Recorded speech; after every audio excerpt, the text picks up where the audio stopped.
आवेला दारू तुम्हारे लाया गारू। पी के आवेला दारू त मांगेला अगारू। ए हिसाब से तो कहियो कहियो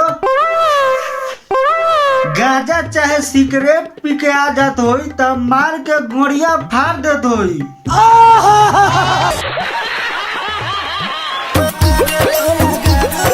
ना माने कि हम सुनले बारी कि केहू आदमी जब वो गांजा पी लेवेले तो ऊ ज्यादा क के गोबर गैस मांगे ले आ गोबर गैस में चाही जे अपन घुसा देलक तो कसम तो कहता नहीं अगिए देबू है बहूजी।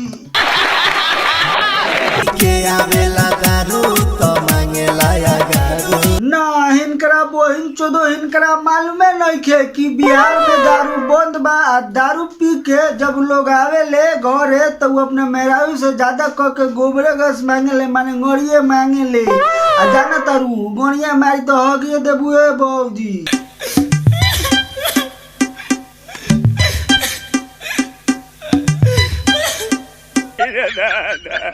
हमारा के मालो यार ऑर्केस्ट्रा के बुझेला।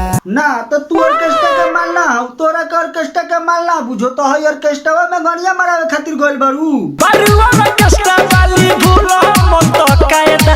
हाँ बारू ऑर्केस्ट्रा वाली भूलो मत कायदा सिखावा इनकरा बहिन चोदो। एक आध गो इनकर पियर की फराक वाली गाना वायरल का हो गली तो अपना आप के ऑर्केस्ट्रा वाली बुझते नहीं खे।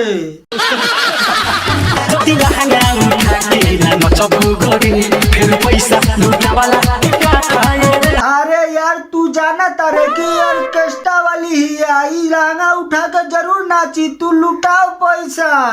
वेल डन तालियां होनी चाहिए। काना सोहतिन के राजा होई कुलिया बसोटल हो। तब भाई लोग आप लोग के एगो बात बता दी कि आपके मुंह चाहे लंड जैसन काहे न है जब मेहरारू आपके ऊपर शक करे तो आप अपने आप के संजय दत्त या सलमान खान से कम न समझले।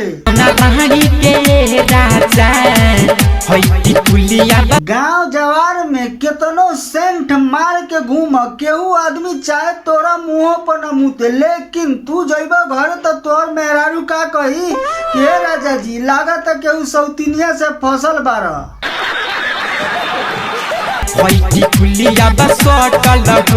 जाना तारा हर मेहरारू के आदत होला वो अपना मर्द के कहीं से औते देख ली तो कह के मर्दवा के फुला दी कि लागत कि तू केहू से फसल भरारे बकलोलिया। तू जानते नहीं के कि तोरे जैसा ना भागी रहे कि आके फंस गइल ना तो हमनी के मुंह पर तो केहू मुतबो न करी।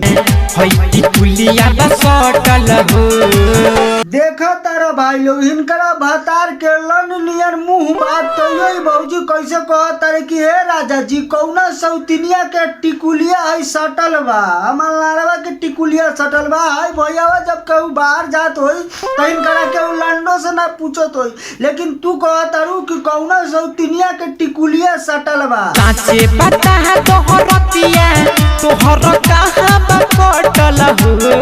अरे भौजी का पूछ देलू जानत नहीं खू कि कबो कबो तोरा जैसन टंच मेहरारू के शौक सिंगार पुरावे खातिर मर्द लोग के गड़िया मरा के तोहर शौक सिंगार पूरा करे के पड़ेला। आ वही शौक सिंगार पुरावेला उ खर्चा पानी घट गल होई तो गइल होई तोहर शौक सिंगार पुरावे खातिर रात भर के गाना मरा गए तो तू पूछत तारू कि कहवा रहलू। हम बानी जानी के का ऊपर सोना के सामान हो। ना ए डार्लिंग हम कब कहली कि तोहर सामान चांदी के है और ओकर सामान सोना के है। हम तो कहतनी कि तोहरे सामान सोना के है। बस भाई लोग बहुत हो गए बेचारी के पिलाई तो आज के वीडियो यहीं पर समाप्त करतनी। आई होप कि वीडियो आप लोग को अच्छा लागल हो। अगर वीडियो आप लोग को तइको अच्छा लागल हो तो वीडियो के लाइक करी हमारे चैनल के यहाँ पे वो लाल बटन दिखा देत होई ओकरा के दबा के कस के सब्सक्राइब कर दी चाहे अपने गड़िए से मार के फोड़ दी लेकिन सब्सक्राइब हो जाए के चाहिए